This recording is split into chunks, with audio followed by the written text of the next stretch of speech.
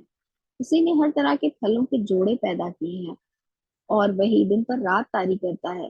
ان ساری چیزوں میں بڑی نشانیاں ہیں ان لوگوں کے لیے جو غور و فکر سے کام لیتے ہیں. اب فرمایا تفکرون, غور و فکر.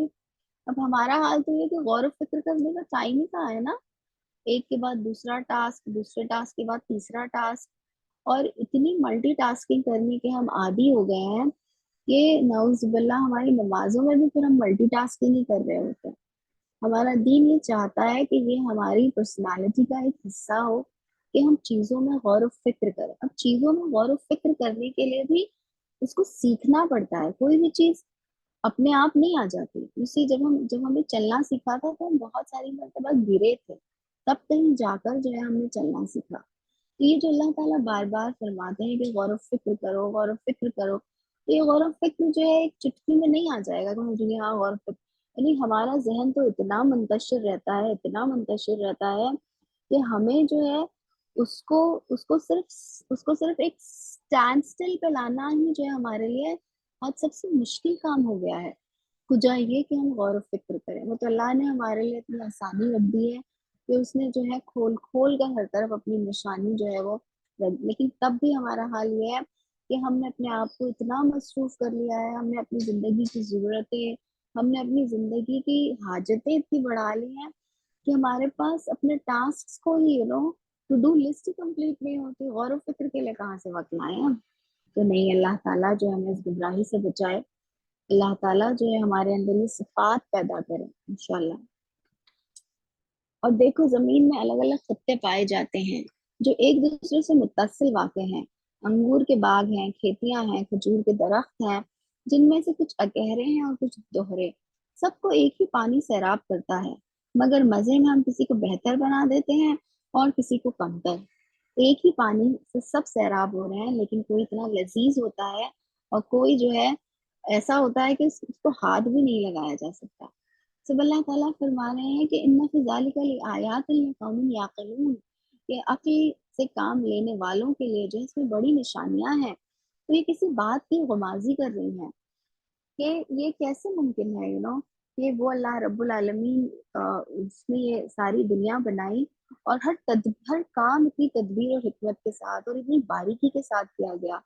اور پھر یہ کہ اللہ تعالیٰ کی بار رحمت جو ہے وہ برستی ہے سبھی کے لیے, لیکن کوئی جو ہے اسے جذب کرتا ہے اور جو ہے اتنا ٹیسٹی فروٹ کی طرح جو ہے افادیت دیتا ہے, اور کچھ صرف کڑوا اور کسیلا ہی جو ہے بنا رہتا ہے.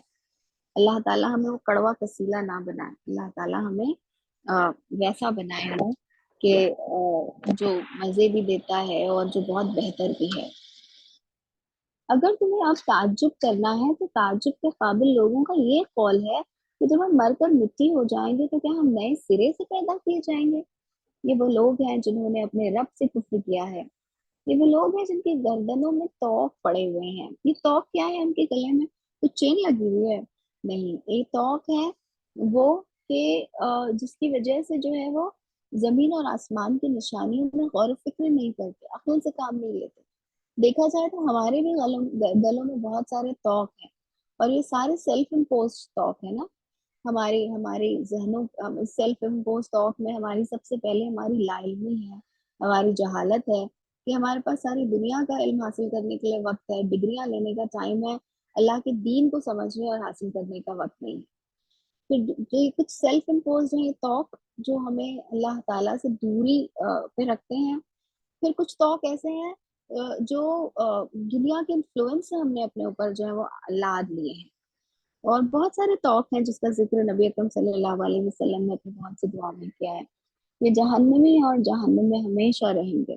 تو وہ لوگ جو اپنے آپ کو بوجھ لاد لے لیتے ہیں اپنے اوپر ایسے توقوں کا جو انہیں اللہ تعالیٰ کی احکامات کی بجاوری سے دور کر دیتی ہے, تو اللہ تعالیٰ فرما رہے ہیں then it's you who is supposed to be who is responsible for this state of affair. اس میں پھر تم اللہ تعالیٰ کو جو ہے الزام نہیں دے سکتے کہ اللہ تعالیٰ ہم کیا کریں, ہم یہ نہیں کر سکتے اور ہم یہ نہیں کر سکتے. یہ لوگ بھلائی سے پہلے برائی کے لیے جلدی مچا رہے ہیں، یعنی عذاب کا مطالبہ کر کے، حالانکہ ان سے پہلے جو لوگ اس روش پر چلے ہیں ان پر خدا کے عذاب کی عبرتناک مثالیں گزر چکی ہیں۔ حقیقت یہ ہے کہ تیرا رب لوگوں کی زیادتیوں کے باوجود ان کے ساتھ چشم پوشی سے کام لیتا ہے، اور یہ بھی حقیقت ہے کہ تیرا رب سخت سزا دینے والا ہے۔ یہ لوگ جنہوں نے تمہاری بات ماننے سے انکار کر دیا ہے کہتے ہیں کہ اس شخص پر اس کے رب کی طرف سے کوئی نشانی کیوں نہ اتری۔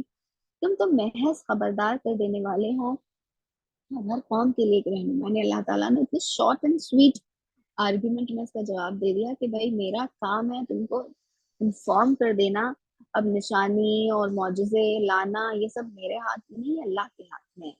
اللہ ایک ایک حاملہ کے پیٹ سے واقف ہے، جو کچھ ان سے بنتا ہے اسے بھی وہ جانتا ہے، اور جو کچھ اس میں کمی یا بیشی ہوتی ہے اس سے بھی وہ باخبر رہتا ہے۔ ہر چیز کے لیے اس کے یہاں ایک مقدار مقرر ہے۔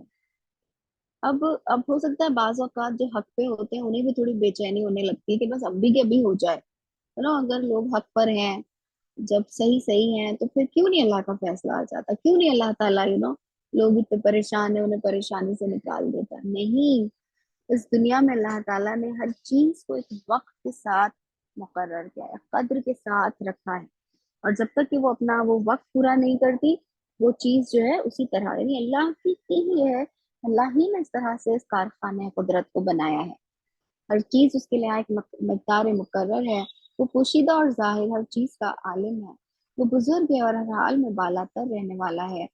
تم میں سے کوئی شخص زور سے بات کرے یا آہستہ، اور کوئی رات کی تاریکی میں چھپا ہوا ہو یا دن کی روشنی میں چل رہا ہو، اس کے لیے سب یکساں ہیں، یعنی اس کا علم ہر چیز کو محیط ہے۔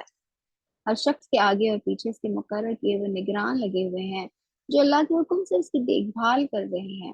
حقیقت یہ ہے کہ اللہ کسی قوم کے حال کو نہیں بدلتا جب تک وہ خود اپنے اوصاف کو نہیں بدل دیتی، یعنی اگر کوئی برے حال میں اور چاہے گا کہ میں اچھا ہو جاؤں تو بس میں مانگتی رہوں اللہ میرے حال کو اچھا کر دیجیے، میرے حال، تو ایسا نہیں ہوگا جب تک کہ میں خود اپنے اندر تبدیلی نہ لاؤں۔ اور اسی طرح جب اللہ کسی قوم کی شامت لانے کا فیصلہ کر لے تو پھر وہ کسی کے چالے نہیں چل سکتی، نہ اللہ کے مقابلے میں ایسی قوم کا کوئی حامی و مددگار ہو سکتا ہے۔ اللہ رحم وہی ہے جو تمہارے سامنے بجلیاں چمکاتا ہے، جنہیں دیکھ کر تمہیں اندیشے بھی لاحق ہوتے ہیں اور امیدیں بھی بنتی ہیں۔ بجلی جو ہے وہ بارش کی بھی نیوز لاتی ہے یا عذاب کا تازیانہ بھی لے کر آتی ہے، جنہیں دیکھ کر اور امیدیں وہی ہے جو پانی سے لدے ہوئے بادل اٹھاتا ہے۔ اب یہ دوسری اگزامپل، بادل بھی جو ہے وہ رحمت کی گھٹا بن کر برستے ہیں یا کبھی طوفان بن جاتے ہیں۔ بادلوں کی گرج اس کی ہم کے ساتھ اس کی پاکی بیان کرتی ہے، اور فرشتے اس کی ہیبت سے لرزتے ہوئے اس کی تسبیح کرتے ہیں، اور وہ کڑکتی ہوئی بجلیوں کو بھیجتا ہے اور بسا اوقات انہیں جس پر چاہتا ہے عین اس حالت میں گرا دیتا ہے جبکہ لوگ اللہ کے بارے میں جھگڑ رہے ہوتے ہیں۔ فی الواقع اس کی چال بڑی زبردست ہے۔ تو غرض یہ کہ وہ میں نے نا ان ساری چیزوں کو جن کو تم بہت بڑا سمجھتے ہو، ملائکہ یا یہ نیچرل فینومینا، بہت سارے لوگ سورج کو ہی دیوتا بنا لیتے ہیں، اور ونڈ کو ہی دیوتا بنا لیتے ہیں، رائٹ، بجلی ہی کو دیوتا بنا لیتے ہیں۔ تو اللہ تعالیٰ فرما رہے ہیں ان کی پرستش نہ کرو، یہ تو خود اللہ کے آگے جو ہے جھکے ہوئے ہیں، اس کو پکارنا برحق ہے، یعنی اللہ ہی کو پکارنا برحق ہے۔ برحق کا کیا مطلب ہے؟ یعنی جو نتیجہ خیز ہوتی ہے، جو چیز نافع ہوتی ہے، نفع دینے والی، اور جس کی وجہ سے خیر اور برکت جو ہے وہ شامل حال ہو جاتی ہے۔ رہی وہ دوسری ہستیاں جنہیں اس کو چھوڑ کر یہ لوگ پکارتے ہیں، وہ ان کی دعاؤں کا کوئی جواب نہیں دے سکتی۔ انہیں پکارنا تو ایسا ہے جیسے کوئی شخص پانی کی طرف ہاتھ پھیلا کر اسے درخواست کرے کہ تو میرے منہ تک پہنچ جا، حالانکہ پانی اس تک پہنچنے والا نہیں۔ بس اس طرح کافروں کی دعائیں بھی کچھ نہیں ہیں مگر ایک تیر بے ہدف۔ وہ تو اللہ ہی ہے جس کو زمین و آسمان کی ہر چیز طوعاً و کرہن سجدہ کر رہی ہے، اور سب چیزوں کے سائے صبح و شام اس کے آگے جھکتے ہیں۔ یعنی انسان اگر اپنے سائے کو ہی دیکھ لے تو کس طرح سے وہ ہمیشہ اللہ کے آگے ہی جھکا ہوتا ہے، اس میں ہی نشانی ہے۔ ان سے پوچھو آسمان و زمین کا رب کون ہے؟ یہ آیت سجدہ تھی، ہاں، تو ہم سب انشاءاللہ تعالیٰ بعد میں سجدہ کر لیں۔ کہو اللہ، پھر ان سے کہو کہ جب حقیقت یہ ہے تو کیا تم نے اسے چھوڑ کر ایسے معبودوں کو اپنا کارساز ٹھہرا لیا جو خود اپنے لیے بھی کسی نفع و نقصان کا اختیار نہیں رکھتے؟ پھر جب تم خود جانتے ہو کہ بنانے والا اللہ ہے تو پھر کیسے تم یہ گمراہی اختیار کر کہو کہ اندھا اور آنکھوں والا برابر ہوا کرتا ہے؟ کیا روشنی اور تاریکیاں یکساں ہوتی ہیں؟ اور اگر ایسا نہیں تو کیا ان کے ٹھہرائے ہوئے شریکوں نے بھی اللہ کی طرح کچھ پیدا کیا ہے کہ اس کی وجہ سے ان پر تخلیق کا معاملہ مشتبہ ہو گیا؟ کہو ہر چیز کا خالق صرف اللہ ہے اور وہ یکتا ہے، سب پر غالب۔ وہ اللہ تعالیٰ تیری صفات جو ہیں اس کا یقین ہمارے دلوں میں بیٹھ جائے، کیونکہ جتنا جتنا ہم اللہ کی صفات کو سمجھنے والے اور اس پہ یقین کرنے والے بنیں گے، اتنا اتنا جو ہے ہمارے لیے اللہ تعالیٰ کی فرما برداری کو اختیار کرنا جو ہے سہل ہو جائے گا۔ اللہ نے آسمان سے پانی برسایا اور ہر ندی نالا اپنے ظرف کے مطابق اسے لے کر چل نکلا۔ اب یہ اتنی زبردست دو مثال اللہ تعالیٰ نے دی ہے اس پورے فنومنا کو بتانے کے لیے کہ دنیا میں جو ہے جو بے نفع چیز ہوتی ہے نا، جس سے کوئی فائدہ نہیں ہوتا، وہ کچرا ہی ہوتی ہے۔ کچرے کو آپ سامان کے اپنے گھر میں رکھتے ہیں کیا؟ نہیں رکھتے نا۔ اگر رکھیں گے تو پھر ایسا پورا کباڑ ہو جائے گا۔ اللہ تعالیٰ ہمیں بتا رہے ہیں کہ آسمان سے اللہ نے پانی برسایا اور ہر ندی نالا اپنے ضرف کے مطابق اسے لے کر چل نکلا۔ اب جب سیلاب اٹھا، سیلاب سیلاب یعنی کوئی پریشانی آ گئی، کوئی آزمائش آ گئی، اور اب ہم سب ایسی وقتوں سے گزرتے ہی رہتے ہیں۔ کسی کی کوئی آزمائش ہوتی ہے، کسی کی کچھ آزمائش ہوتی ہے، کوئی بیماری سے آزمایا جاتا ہے، کوئی رزق تنگی سے آزمایا جاتا ہے، کوئی ریلیشن شپ میں آزمایا جاتا ہے، کوئی اولاد میں آزمایا جاتا ہے، کوئی رشتہ داروں سے آزمایا جاتا ہے۔ تو الگ الگ آزمائشیں ہیں۔ تو جب یہ سیلاب اٹھا تو سطح پر جھاگ بھی آ گئے۔ تو جو بے ثبات لوگ ہوتے ہیں، جن کے اندر وہ ایمان کی پختگی نہیں ہوتی، وہ جھاگ کی طرح اوپر آ جاتے ہیں۔ سیلاب جو ہے وہ پوری ان کی گندگی اندر کی اوپر لے آتا ہے، اور پھر جو جھاگ ہوتا ہے وہ رہتا ہے کیا؟ جھاگ تو پھر بہہ جایا کرتا ہے، جھاگ تو پھر بہہ جا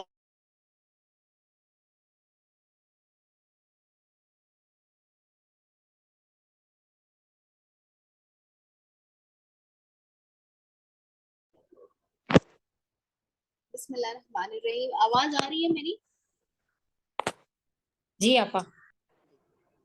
سوری میرا کچھ کنیکشن پرابلم ہو گیا۔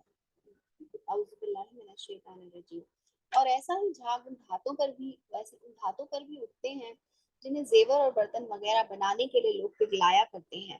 اس مثال سے اللہ حق اور باطل کے معاملے کو واضح کرتا ہے۔ جو جھاگ ہے وہ اڑ جایا کرتا ہے، اور جو چیز انسانوں کے لیے نافع ہے وہ زمین میں ٹھہر جاتی ہے۔ اس طرح اللہ مثالوں سے اپنی بات سمجھاتا ہے۔ تو غرض یہ کہ مجھے اپنے آپ کو ٹٹولنا ہے کہ میں کتنی نفع بخش ہوں، کہ کیا میرے اندر واقعی کوئی منفعت ہے بحیثیت ایک فرد کے، اور پھر بحیثیت ایک قوم کے، کہ ہمارے اندر ہم کیا نفع بخشی اپنے اندر رکھتے ہیں، کیا منفعت ہے ہمارے اندر کہ جس کی وجہ سے ہمیں اللہ تعالیٰ جو ہے وہ اس دنیا میں باقی رکھے گا۔ جن لوگوں نے اپنے رب کی دعوت قبول کر لی ان کے لیے بھلائی ہے، اور جنہوں نے اسے قبول نہ کیا وہ اگر زمین کی ساری دولت کے بھی مالک ہوں اور اتنی اور فراہم کر لیں تو وہ خدا کی پکڑ سے بچنے کے لیے اس سب کو فدیے میں دے ڈالنے پر تیار ہو جائیں گے۔ کہ وہ لوگ ہیں جن سے بری طرح حساب لیا جائے گا، ان کا ٹھکانہ جہنم ہے، بہت ہی برا ٹھکانہ۔ اللہ تعالیٰ ہمیں اس جہنم سے محفوظ و مامون رکھے۔ بھلا یہ کس طرح ممکن ہے کہ وہ شخص جو تمہارے رب کی اس کتاب کو جو اس نے تم پر نازل کی ہے حق جانتا ہے، اور وہ شخص جو اس حقیقت کی طرف سے اندھا ہے، دونوں یکساں ہو جائیں؟ نصیحت تو دانشمند لوگ ہی قبول کیا کرتے ہیں، اور ان کا طرز عمل یہ ہوتا ہے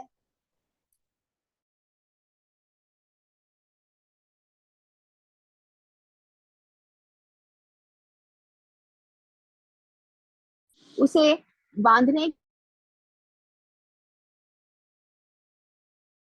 اسے مضبوط باندھنے کے بعد توڑ نہیں ڈالتے۔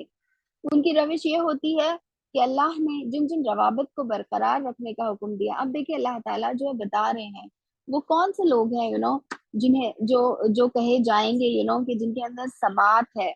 تو اللہ تعالیٰ فرما رہے ہیں کہ یہ وہ لوگ ہیں ان کی جن کی کیا روش ہوتی ہے کہ وہ سب سے پہلے اللہ تعالیٰ کے ساتھ اپنے پرومس کو پورا کرتے ہیں، اسے مضبوط باندھنے کے بعد نہیں توڑ ڈالتے. یہ وہ پرومس ہے جو ہم نے اللہ رب العالمین سے کیا تھا کہ اللہ ہی ہمارا رب ہے، اللہ ہی ہمارا رب ہے.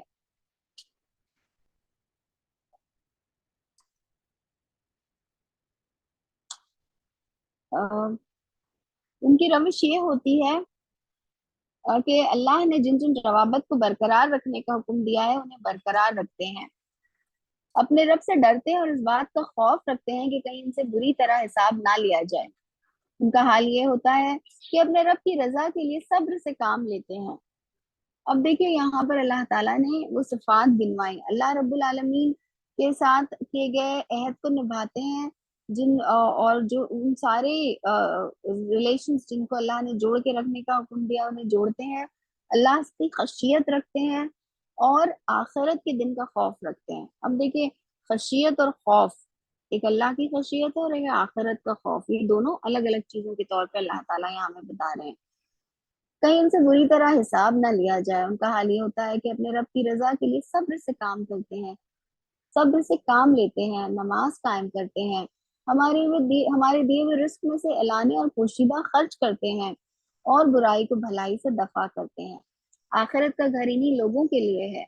تو دیکھیے اللہ تعالیٰ جب بھی ہم سے کوئی ایک ایسے کوئی ایک فلسفہ یا کوئی ایک حقیقت دنیا کی زندگی کی بتاتا ہے نا، اور پھر ہمیں ایسا لگتا ہے کہ وہ کاش ہم کو یہ حاصل ہو جائے، تو اللہ تعالیٰ اس کا طریقہ بھی ہمیں بتا دیتا ہے کہ اچھا تم یہ چاہتے ہو، تم ایسا کرنا چاہتے ہو، تو دیکھو یہ ہے اس کا راستہ. یعنی ایسے باغ جن کی ابدی قیامگاہ ہوں گے، وہ خود بھی ان میں داخل ہوں گے، اور ان کے آبا و اجداد اور ان کی بیوی اور ان کی اولاد میں سے جو صالح ہیں وہ بھی ان کے ساتھ وہاں جائیں گے.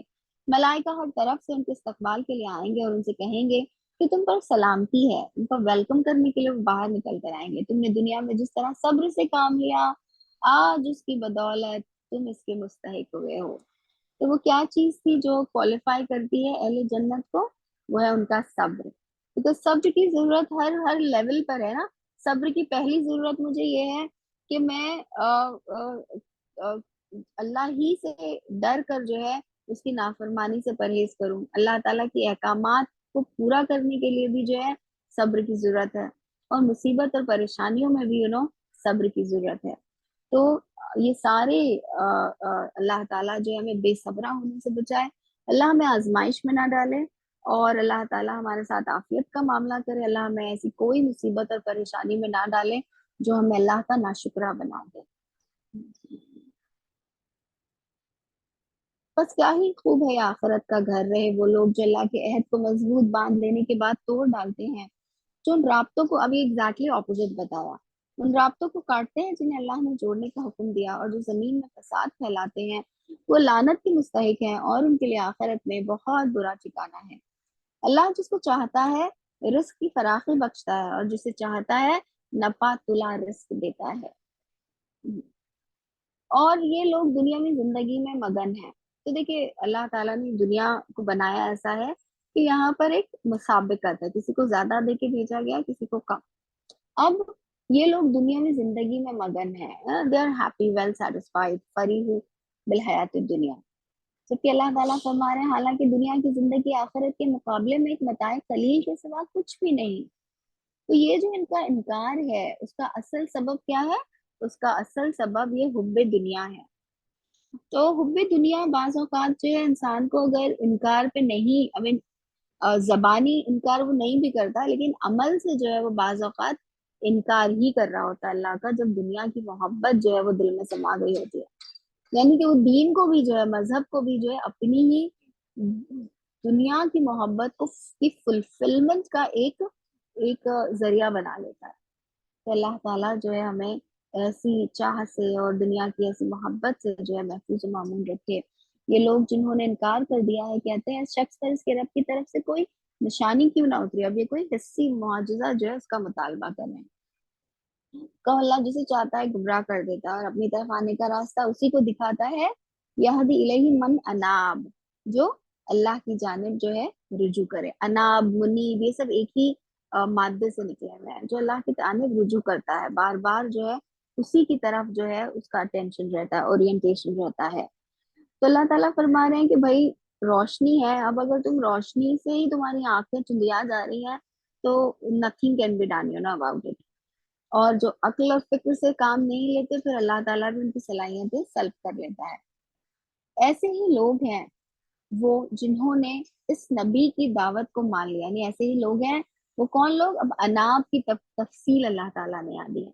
میں اور آپ اگر اللہ تعالیٰ کی اناب بننا چاہتے ہیں کہ ہم بار بار اس کی جانب جو ہے وہ رجوع کرنے والے، اور ہر حال میں جو ہے ہمارا پورا کے پورا جو ہے جیسے کہیں گے کہ اٹینشن اور توجہ جو ہے وہ صرف اللہ رب العالمین کی جانب ہو، تو اللہ تعالیٰ فرما رہے ہیں یہ وہ لوگ ہیں جو ایمان لائیں. وَتَطْمَئِنُّ قُلُوبُهُمْ بِذِكْرِ اللَّهِ، اور ان کے دلوں کو جو ہے اللہ کی یاد سے ہی جو ہے وہ اطمینان ملتا ہے. اب اللہ کی یاد جو ہے وہ دلوں کو اطمینان دیتی ہے. ہمیں یعنی دل کو کیا اطمینان دیتی ہے؟ ہم ریلیکسیشن کے لیے کیا کرتے ہیں؟ میوزک سنتے ہیں ریلیکسیشن کے لیے، نعوذ باللہ. کیا اختیار کرتے ہیں؟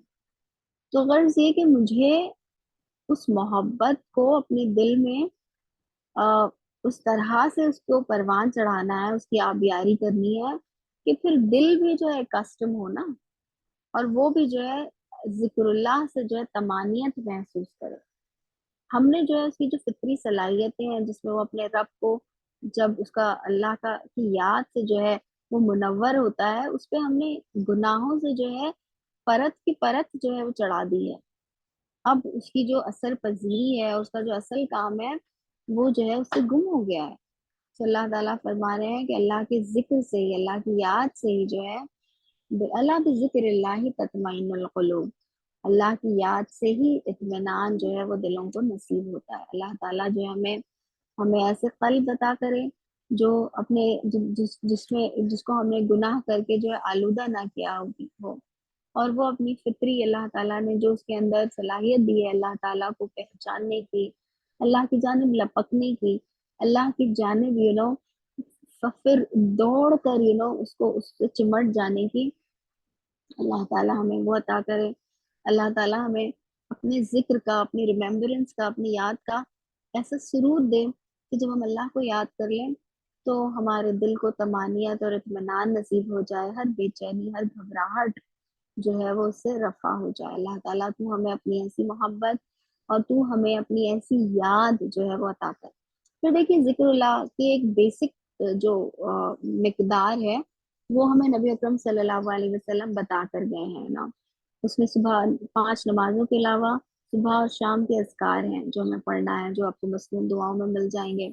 اس کے علاوہ کچھ تسبیحات ہیں جس کا ورد جو ہے وہ ہوتے رہنا چاہیے. اس میں استغفار ہے، اس میں اور بھی اللہ تعالیٰ کی حمد اور اس کی تسبیح اور اس کی تحلیل جو ہے شامل ہیں. یہ سارے اور یہ سب بہت ہی ویل نون تسبیحات ہیں. خبردار رہو، اللہ کی یاد ہی وہ چیز ہے جس سے دلوں کو اطمینان نصیب ہوا کرتا ہے. پھر جن لوگوں نے دعوت حق کو مانا اور نیک عمل کیے وہ خوش نصیب ہے. اب دیکھیں اللہ تعالیٰ تو فرما رہا ہے ایک صفت کے طور پہ کہ انہیں اطمینان اللہ ہی کے ذکر سے ملتا ہے. پھر بعد میں ایک اور ورڈ آف ایک تاکید فرمائی، اللہ بذکر اللہ تطمئن القلوب. دل تو اللہ کی یاد سے ہی جو ہے وہ روشن ہو سکتا تھا. اب اگر تم اس میں کچرا ڈالو گے، تم اس میں گندگی ڈالو گے تو وہ نہیں زندہ رہ سکے گا، وہ نہیں فنکشنالٹی اپنی قائم کر پائے گا. تم اگر چاہتے ہو کہ واقعی تمہارے دل کو اطمینان نصیب ہو تو اس کو اپنے اللہ کی یاد سے اس کو جو ہے آباد کرو، اس کو منور کرو. پھر جن لوگوں نے دعوت حق کو مانا اور نیک عمل کیے وہ خوش نصیب ہے اور ان کے لیے اچھا انجام ہے. اسی شان سے ہم نے تم کو رسول بنا کر بھیجا ایک ایسی قوم میں جس سے پہلے بہت سی قومیں گزر چکی ہیں، تاکہ تم ان لوگوں کو پیغام سناؤ جو ہم نے تم پر نازل کیا ہے، اس حال میں کہ یہ اپنے نہایت مہربان خدا کے کافر بنے ہوئے ہیں. ان سے کہو کہ وہی میرا رب ہے، اس کے سوا کوئی معبود نہیں ہے، اسی پر میں نے بھروسہ کیا اور وہی میرا ملجا و ماوا ہے. اور کیا ہو جاتا اگر کوئی ایسا قرآن اتار دیا جاتا جس کے زور سے پہاڑ چلنے لگتے یا زمین شک ہو جاتی یا مردے قبروں سے نکل کر بولنے لگتے. بلکہ سارا اختیار اللہ ہی کے ہاتھ میں ہے. پھر کیا اہل ایمان مایوس نہیں ہو گئے کہ اگر اللہ چاہتا تو سارے انسانوں کو ہدایت دے دیتا؟ یعنی اگر آپ یہی چاہتے ہیں کہ سب کو ہدایت مل جائے تو ایسا نہیں ہوگا۔ جن لوگوں نے خدا کے ساتھ کسی کا رویہ اختیار کر رکھا ہے، ان پر ان کے کرتوتوں کی وجہ سے کوئی نہ کوئی آفت آتی ہی رہتی ہے، یا ان کے گھر کے قریب کہیں نازل ہوتی ہے۔ یہ سلسلہ چلتا رہے گا یہاں تک کہ اللہ کا وعدہ آن پورا ہو۔ یقیناً اللہ اپنے وعدے کی خلاف ورزی نہیں کرتا۔ یعنی تم نشانی مانگ رہے ہو، ایمپل نشانی اللہ نازل کرتا رہتا ہے۔ اب تمہیں جو ہے اپنے دلوں کو بند کر کے بیٹھ گئے ہو، تو کوئی نشانی سے تمہیں کیا عبرت ملے گی؟ تم سے پہلے بھی بہت سے رسولوں کا مذاق اڑایا جا چکا ہے، مگر میں نے ہمیشہ منکرین کو ڈھیل دی اور آخرکار ان کو پکڑ لیا۔ پھر دیکھ لو کہ میری سزا کیسی سخت تھی۔ پھر کیا وہ جو ایک ایک متنفس کی کمائی پر نظر رکھتا ہے، لوگوں نے اس کے کچھ شریک ٹھہرا رکھے ہیں؟ ان سے کہو ذرا ان کے نام لو کہ وہ کون ہے۔ یعنی یہ صرف جو ہے تمہارے گڑے ہوئے نام ہے، ان کی کوئی حقیقت نہیں ہے کہ واقعی کوئی ایسے دیوی دیوتا اور اس قسم کا کوئی پار دنیا میں موجود ہے۔ کیا تم اللہ کو ایک نئی بات کی خبر دے رہے ہو جسے وہ اپنی زمین میں نہیں جانتا؟ یا تم لوگ بس یوں ہی جو منہ میں آتا ہے کہہ ڈالتے ہو؟ حقیقت یہ ہے کہ جن لوگوں نے دعوت حق و مان لینے سے انکار کیا ہے، ان کے لیے ان کی مکاریاں خوشنما بنا دی گئی ہیں اور وہ راہ راست سے روک دیے گئے ہیں۔ پھر جس کو اللہ گمراہی میں پھینک دے، اسے کوئی راہ دکھانے والا نہیں۔ تو یہ مکاریاں جو ہیں خوشنما بن جاتی ہیں۔ ہمیں لگتا ہے کہ ہم تو بڑے انٹیلیجنٹ ہیں، ہم تو جو ہے بہت اچھا پریٹینڈ کر سکتے ہیں، کسی کو پتہ نہیں چلے گا اور ہماری مکاریاں جو ہیں کھلیں گی نہیں، لیکن اللہ تعالیٰ جو ہے وہ ہر چیز کو نوٹ کر رہا ہے۔ اور وہ اور یہ جو ہے مرض کا ایک بہت ہی برا سٹیج ہے، کہ مرض اتنا گہرا ہو گیا ہے کہ میں مکاری بھی کر رہی ہوں اور میں اس پہ خوش بھی ہوں، کہ یہ جو ہے وہ مجھے اچھی خوشائند لگ رہی ہے۔ ایسے لوگوں کے لیے دنیا کی زندگی ہی میں عذاب ہے، اور آخرت کا عذاب اس سے بھی زیادہ سخت ہے۔ کوئی ایسا نہیں جو انہیں خدا سے بچانے والا ہو۔ خدا طرف انسانوں کے لیے جس جنت کا وعدہ کیا گیا ہے، اس کی شان یہ ہے کہ اس کے نیچے نہریں بہ رہی ہوں، اس کے پھل دائمی ہیں اور اس کا سایہ لازوال۔ یہ انجام ہے متقی لوگوں کا، اور منکرین حق کا انجام یہ ہے کہ ان کے لیے دوزخ کی آگ ہے۔ جن لوگوں کو ہم نے پہلے کتاب دی تھی اور وہ اس کتاب سے جو ہم نے تم پر نازل کی ہے خوش ہیں، تو یہ وہ صالحین ہیں اہل کتاب میں کے، کہ جو انتظار کر رہے تھے آخری نبی کا، اور جب قرآن نازل ہوا تو جو ہے وہ بہت خوش ہو گئے اسے دیکھ کر۔ اور مختلف گروہوں میں کچھ لوگ ایسے بھی ہیں جو اس کی بعض باتوں کو نہیں مانتے۔ تم صاف کہہ دو کہ مجھے تو صرف اللہ کی بندگی کا حکم دیا گیا ہے، یعنی توحید میں کوئی مفاہمت جو ہے وہ نہیں ہے، اور اس سے منع کیا گیا ہے کہ اس کے ساتھ کسی کو شریک ٹھہراؤں، لہٰذا میں اسی کی طرف دعوت دیتا ہوں اور اسی کی طرف میرا رجوع ہے۔ اسی ہدایت کے ساتھ ہم نے یہ فرمان عربی تم پر نازل کیا ہے۔ اب دیکھیے خاص طور پر بنی اسماعیل کو جو یہ کہا گیا ہے بار بار قرآن میں، اور اسے ایک حجت کے طور پر لایا گیا ہے کہ جب تمہاری زبان میں اللہ کا کلام آ گیا تو پھر جو ہے تمہاری مسئولیت بڑھ گئی۔ اب اگر تم نے اس علم کے باوجود جو تمہارے پاس آ چکا ہے لوگوں کی خواہشات کی پیروی کی، تو اللہ کے مقابلے میں نہ کوئی تمہارا حامی مددگار ہے، نہ کوئی اس کی پکڑ سے تم کو بچا سکتا ہے۔ تو دیکھیے علم آ جانے کے بعد کس چیز کا خطرہ ہے ہمیں سب سے زیادہ؟ ہمیں خطرہ ہے تحریفات کا، ہمیں ہے بدعات کا، کہ ہم علم اللہ نے آلریڈی نازل کر دیا، ہم وہ نہیں معلوم کریں کہ کیا صحیح طریقہ ہے، کیا نبی اکرم صلی اللہ علیہ وسلم کا بتایا ہوا طریقہ ہے، بلکہ اپنے من سے جو ہے چیزیں بنائیں اپنی خواہشات کو کے مطابق۔ تم سے پہلے بھی ہم بہت سے رسول بھیج چکے ہیں اور ان کو ہم نے بیوی بچوں والا ہی بنایا تھا، اور کسی رسول کی بھی یہ طاقت نہ تھی کہ اللہ کے اذن کے بغیر کوئی نشانی خود لا دکھاتا۔ ہر دور کے لیے کتاب ہے، اللہ جو کچھ چاہتا ہے مٹا دیتا ہے، اور جس چیز کو چاہتا ہے قائم رکھتا ہے۔ ام الکتاب اسی کے پاس ہے۔ جس برے انجام کی دھمکی ہم ان لوگوں کو دے رہے ہیں، اس کا کوئی حصہ خواہ ہم تمہارے جیتے جی دکھا دیں یا اس کے ظہور میں آنے سے پہلے ہم تمہیں اٹھا لیں، بہرحال تمہارا کام صرف پہنچا دینا ہے اور حساب لینا ہمارا کام ہے۔ دیکھیے یہ بار بار بار جو ہے ہمیں ہمیں بتائی گئی ہے کہ آپ ہم سے اللہ تعالیٰ صرف یہ پوچھے گا کہ ہم نے میسج دیا یا نہیں۔ سامنے والے کو لازمن کنونس کر دینا کہ وہ مسلمان ہو ہی جائے، یہ اللہ تعالیٰ نے مجھ پر ڈیوٹی بھی نہیں رکھی۔ کیا لوگ دیکھتے نہیں ہیں کہ ہم اس سرزمین پر چلے آ رہے ہیں اور اس کا دائرہ ہر طرف سے تنگ کرتے چلے آتے ہیں۔ اللہ حکومت کر رہا ہے، کوئی اس کے فیصلوں پر نظر ثانی کرنے والا نہیں، اور اسے حساب لیتے کچھ دیر نہیں لگتی۔ ان سے پہلے جو لوگ ہو گزرے ہیں وہ بھی بڑی بڑی چالیں چل چکے ہیں، مگر اصل فیصلہ کن چال تو پوری کی پوری اللہ ہی کے ہاتھ میں ہے۔ وہ چاہتا ہے کہ کون کیا کچھ کمائی کر رہا ہے، اور عنقریب ہی منکرین حق دیکھ لیں گے کہ انجام کس کا بخیر ہوتا ہے۔ یہ منکرین کہتے ہیں کہ تم خدا کے بھیجے ہوئے نہیں ہو۔ کہو میرے اور تمہارے درمیان اللہ کی گواہی کافی ہے، اور پھر اس شخص کی گواہی جو کتاب آسمانی کا علم رکھتا ہے۔ نا امیجن اللہ تعالیٰ نے اہل علم کا درجہ ہمارے دین میں کس قدر بڑا بنایا ہے کہ اللہ اور اللہ کے رسول کی گواہی کے بعد اللہ تعالیٰ نے جو ہے ان کی گواہی کا بھی جو ہے ذکر کیا۔ تو اللہ تعالیٰ ہمیں اب اس علم میں سے جو ہے کچھ حصہ عنایت فرمائے، اور ہمیں عمل کرنے والا ایسا علم دے جو جس پر ہم عمل پیرا ہوں۔ ہم آتے ہیں سورۃ الابراہیم۔ سورۃ الرعد کی ایک آیت میں ہم نے پڑھا تھا، جس میں اللہ تعالیٰ فرما رہے تھے اولم یرا اننا ناتی الارض ننقصها من اطرافها، کہ تم دیکھتے ہو کہ ہم زمین کو گھٹاتے چلے آ رہے ہیں۔ تو یہاں پر قریش کو جو ہے اس صورت میں دھمکی دی گئی ہے، مزید دھمکی، اور یہ دھمکی جو ہے ایک دم کھل کر سامنے آ جاتی ہے۔ اللہ تعالیٰ نے مثال بتائی ہے کفر کی، اور اللہ تعالیٰ نے بتائی ہے ایمان کی۔ بسم اللہ الرحمن الرحیم، الف لام را، یہ ایک کتاب ہے جس کو ہم نے تمہاری طرف نازل کیا ہے تاکہ تم لوگوں کو تاریخیوں سے نکال کر روشنی میں لاؤ، اور ان کے رب کی توفیق سے اس خدا کے راستے پر جو زبردست اور اپنی ذات میں آپ محمود ہے۔ تو غرض یہ کہ اس کتاب کو اللہ تعالیٰ نے نازل اس لیے کیا تھا کہ وہ ہمیں ظلمات سے نکال کر نور کی طرف لے آئے۔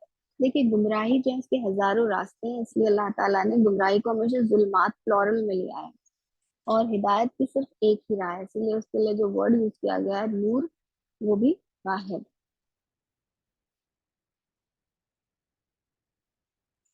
اور زمین اور آسمانوں کی ساری موجودات کا مالک ہے، اور سخت تباکن سزا ہے قبول حق سے انکار کرنے والوں کے لیے جو دنیا کی زندگی کو آخرت پر ترجیح دیتے ہیں، جو اللہ کے راستے سے لوگوں کو روک رہے ہیں اور چاہتے ہیں کہ یہ راستہ ان کے مطابق، ان کی خواہش کے مطابق ٹیڑھا ہو جائے۔ تو دیکھیے یہ کتنی بیسک بیماریاں ہیں، اور کتنی عام ہے کہ اللہ نے ان کو بار بار گنایا ہے۔ دنیا کی محبت، اور ایسی محبت جو پھر ہمیں لگتا ہے کہ ارے چھوڑو نا، آخرت کا فائدہ ہو کے نہ ہو دنیا کا فائدہ ہو جائے، یعنی آخرت کا فائدہ ہٹا کر ہم دنیا کا فائدہ کمانا چاہتے ہیں، پر دنیا کا فائدہ ہٹا کے آخرت نہیں کمانا چاہتے۔ تو اللہ تعالیٰ ہمیں ایسا نہ بنائے۔